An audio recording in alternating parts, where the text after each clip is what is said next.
Well, good morning, everyone. As you have been told, my name is Johanna Mukoki, and I'm the Group CEO of a company called Travel with Flair.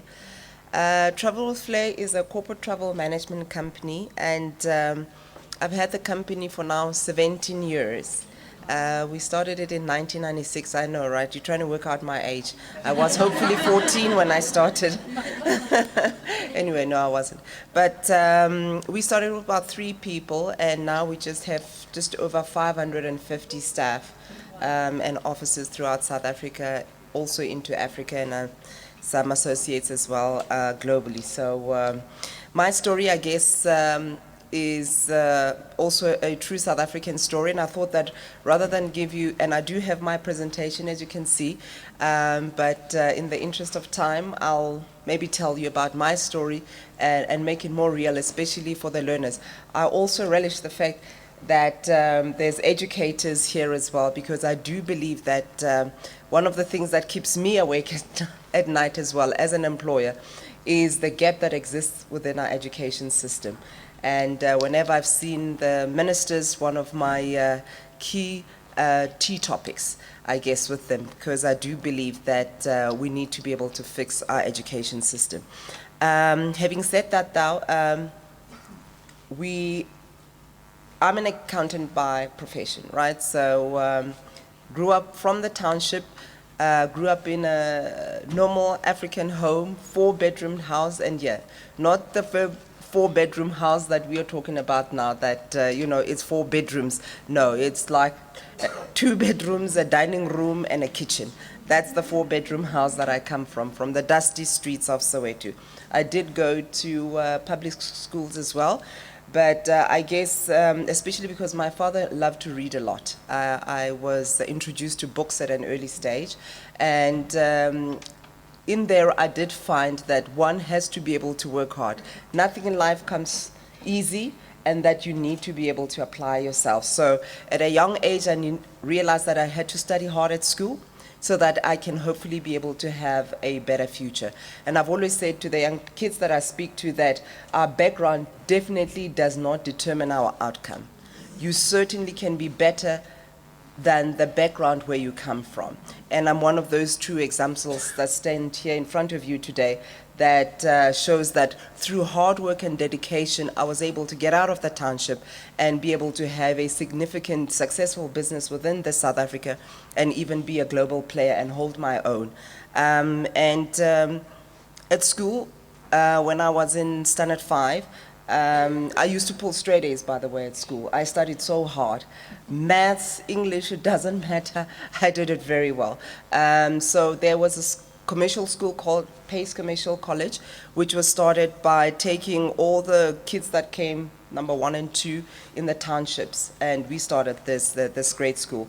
And from there, it was started by the American Chamber of Commerce, and we had teachers from around the world. And for me, that was my first beginning in being on the right road to a great start.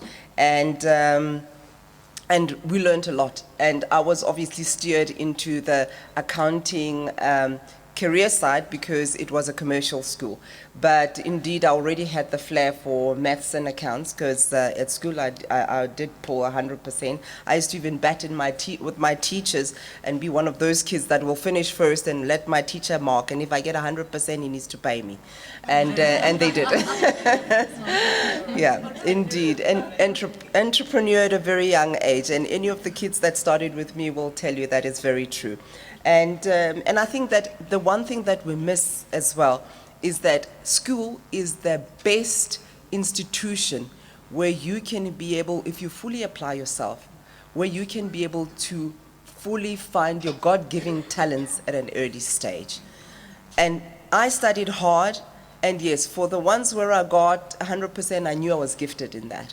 But for those that I got 80%, and let me tell you, I didn't have too many 60s and 70s, then I realized, maybe my strength is not quite there. And indeed, even when I got to university and throughout my schooling career, I studied through bursaries. And that's why I'm always happy as well with anybody who walks through my door. I'm the first one. I'm very happy to pay. And they don't even have to study something that is beneficial for my company. But if I can make people's dreams come true, I'm one of those employers, and I've done a lot for the kids that work for me. And as a result, they stay with the company, which I think is really great. But I think that that is the first part, and I'm glad to see the learners. You really have to do your best while you're at school, because the shining begins from there. The sense of dedication, the sense of wanting to do the hard work and do better. You can only be better than the people around you if you show up and do your best. And also you must understand that if you really have studied and you've done your best, don't beat yourself up if you don't make it. Do you understand? But because you know that you've done your best. There's nothing in life like an opportunity lost where you knew you had the opportunity, but you didn't use it to your fullest potential. Because my potential is different from what your potential is, right? But as long as you know that you've exerted yourself, everything else is definitely possible. And when I studied at Rhodes, and I was one of the first black people even to tutor accounts at Rhodes, so I'm very proud of that as well. And I found this quote that has carried me through, I guess, my professional business life, and it read like this. It said, to find a career to which you're adapted to by nature and then to work hard at it is about as near a formula for success and happiness as the world provides. And that has been so true. In everything that I've touched, if I've worked very hard in it, I've made sure that it is what I'm going to be able to be successful with at the end. Yes, as an accountant, I'm in the travel business. So you ask, how did she get there? The short version is I found something that I'm passionate about. My two partners, who are still my partners even today, when they wanted to start a travel agency, they heard that there's a bright spark sitting at KPMG, we were introduced, I was approached, and let me tell you, it was a no-brainer. I was young, I was very bright, and I had this wonderful career ahead of me, but I knew I didn't want to become a grey accountant. And what I knew is that I have a very outgoing personality, which obviously would not be able to work out in accounts, because you've got to be quiet and look at the numbers and make sure that you don't talk to the numbers. Or I'm a little ahead of you, CJ. Anyway, but I also wanted to see the world, and I thought, wow, what a great opportunity that I can have a business that I can work in, but that will be able to make my dreams come true. And let me tell you, that's why I'm still doing the same thing for 17 years. I am living the passion. I am living my dream. And I still love what I do. And I'll still probably be here 10 years from now.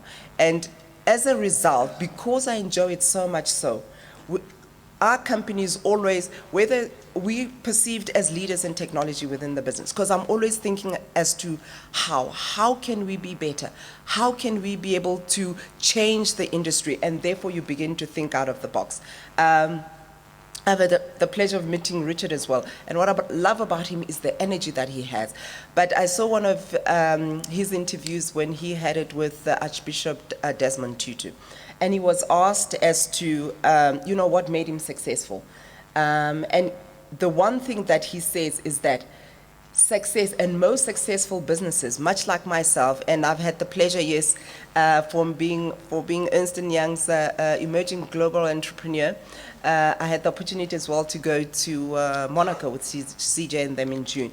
But having been in the same room even with those global entrepreneurs, the one thing that sticks out about us is the passion and the energy that each person has. And most successful businesses are not born because we want to make R1 million. How many of you know you're going to fail? It's not about the money. It's about the love of what you do. And you're going to do it so well, and then when the knocks of life come, you're going to dust yourself off and you're going to press on, still believing in what you're doing. And that is what true, successful, sustainable businesses are born out of. And that's the same thing that Richard says as well.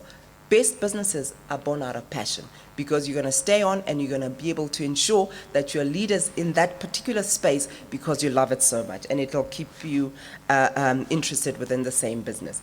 And you must always remember, there's three things. The value is always within you. Never measure yourself with the people next door to you or friends of yours. Because let me tell you, what if you're an overachiever, overperformer, like my good self? You know, my friends always used to tell me, you know, I just need to get 51%. They just need to pass. I said, but you know, if you're passing, you never are going to be able to know your truest potential.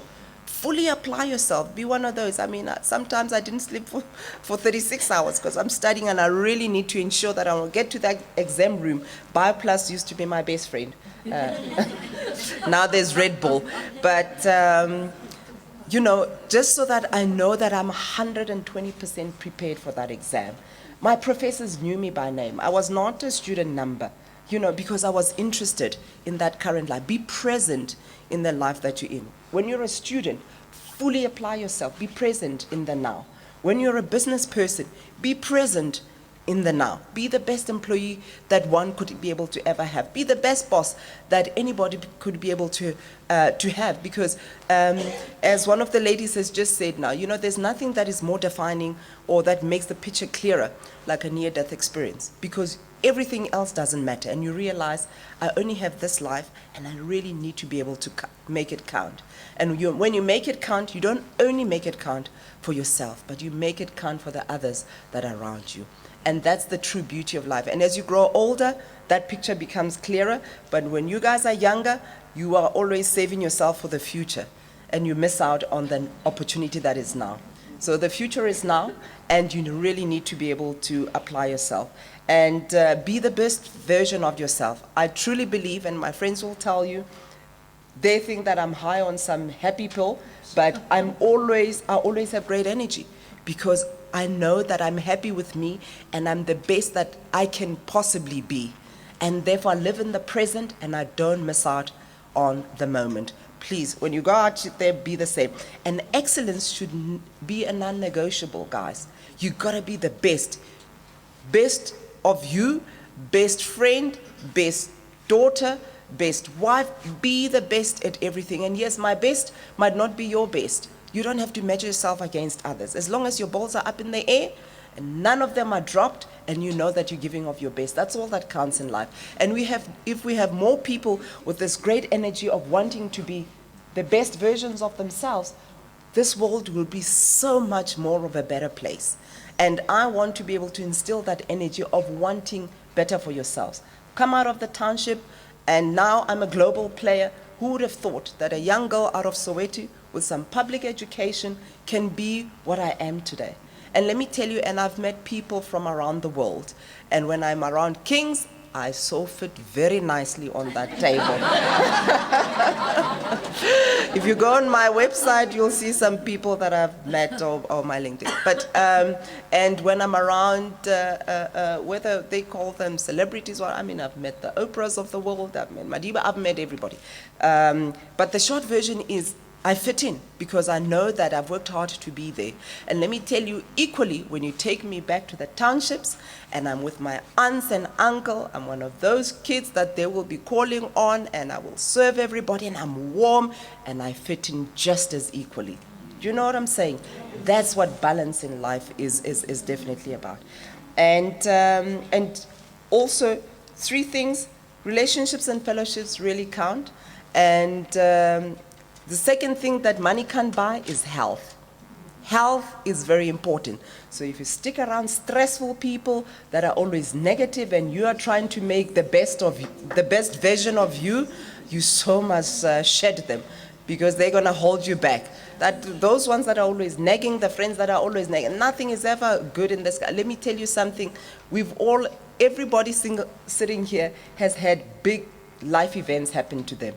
So get over it. That's life. You know, you chin up and you shape up and you just find your happiness within the storm. That's the short version. I tell my staff as well, when you come to work, do not bring your troubles to work. Leave them at the door, because I want best when you come through my door. And you certainly, if you want to continue to have a pity party, you can pick it up on your way and you can be miserable at home. But the best people is the people that needs to be with me.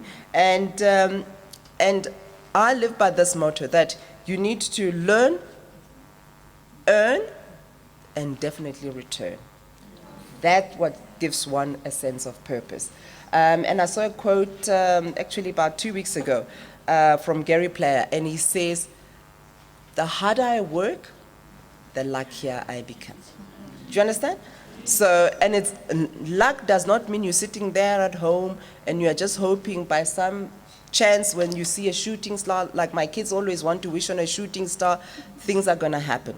The hard work is part of the mix. And if you really want a better life for yourself, definitely go out today and be the best. If you're an educator, be present, teach those kids of ours, and just find how else can I be able to broaden their horizon. And if you are unhappy with the curriculum that you have, speak to the ministers. Those people are, be one of those who writes a letter a week until such time that this education system changes. And if you're a student, make sure that you don't listen to your friends. You show up, you study. You are only a child and a student or a scholar now. Make the best use of that time so that you can be able to quickly realize in life as to where your talents lie. Are you an accounting person? Are you an inventor? Are you what? This is the time for you to be able to be. When they're sitting outside playing or busy with their Xbox, I don't know if any of you have that. That is such a terrible thing. Just go into your books, because at the end of it, when you have your career, when you have your degrees, life does happen. And let me tell you, life is very long. So I wish you guys well, and go out and make me proud. Thank you.